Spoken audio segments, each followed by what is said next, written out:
The whale.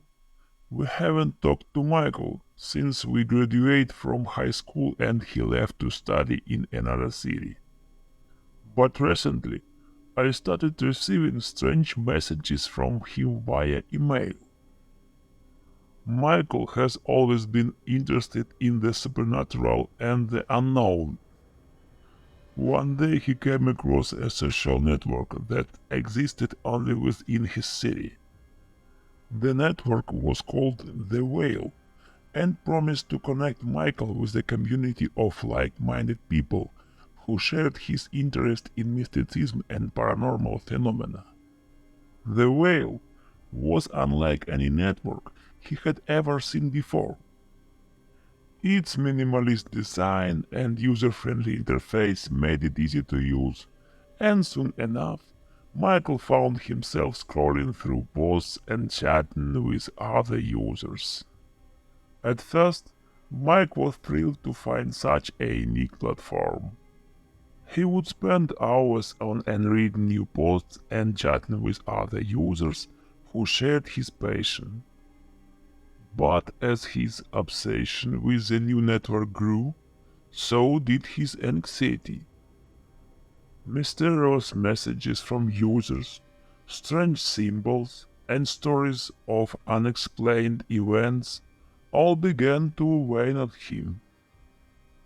He was under the impression that something was not quite right.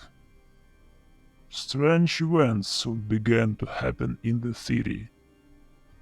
At first, they were mentioned online, and then they happened for real.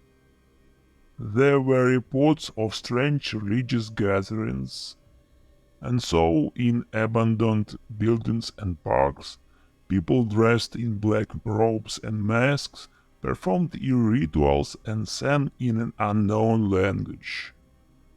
There were photos of symbols on walls and graffiti that seemed to be drawn in blood where there had been none yesterday, and Michael would look at them as he passed those places today. Over time, more violent incidents began to occur. There were unexplained deaths, as if the life was sucked out of the victims. The police could not explain anything. Despite the chill that ran down his spine every night when Michael opened the whale, he couldn't resist the temptation. He continued to surf the net even as unexplained phenomena came into his own life.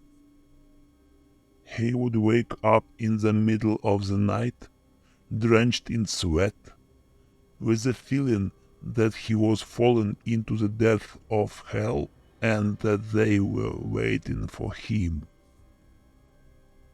The silhouettes of strange, otherworldly creatures flickered at the edge of his peripheral vision, and voice spoke strange words in an incomprehensible language in his head. When Michael tried to contact his friends and family, he found that they had all disappeared without a trace. Every time he tried to call or text them, he had static on the line or a message saying the number was no longer in use. Michael went out less and less, spent more and more time in front of his computer, and the feeling that he was being watched became more and more persistent. The shadows around him seemed to be getting darker and deeper, and the whisper in his ear were getting louder and more insistent. One evening, while watching the whale as usual, Michael passed out. When he came to, he found himself seemingly outside of time and space.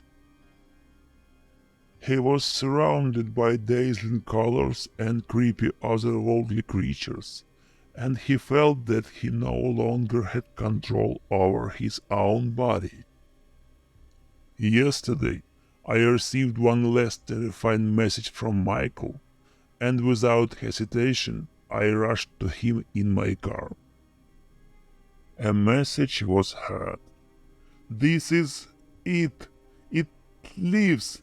It consumes my consciousness. I can't resist any longer.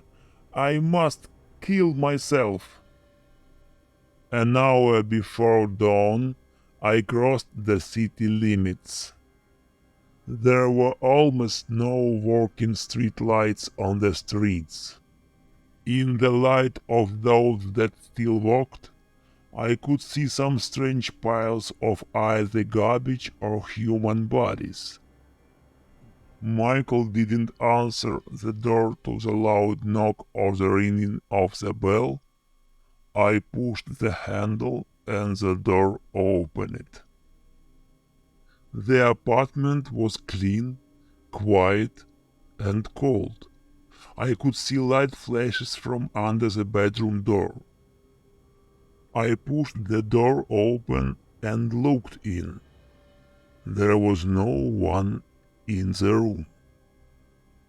Only the inscription, "The Whale," was glowing on the monitor.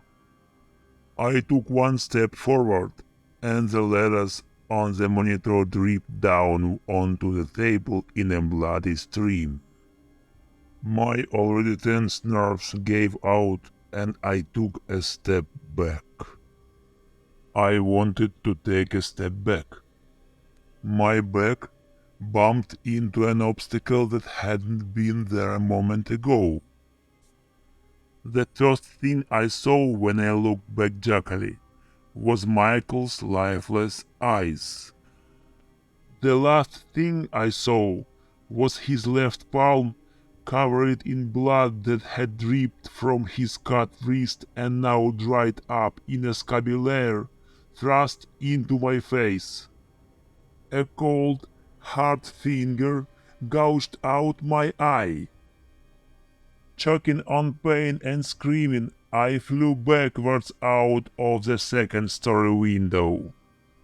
My dubious fortune finally decided to take pity on me and substituted a garbage can near where I had left my car. Moaning in pain, I kept quiet so as not to attract the monster's attention. I staggered to the car and almost fell into the driver's seat. As soon as the engine started, the empty eyes of the man who had once been Michael appeared in the rear-view mirror.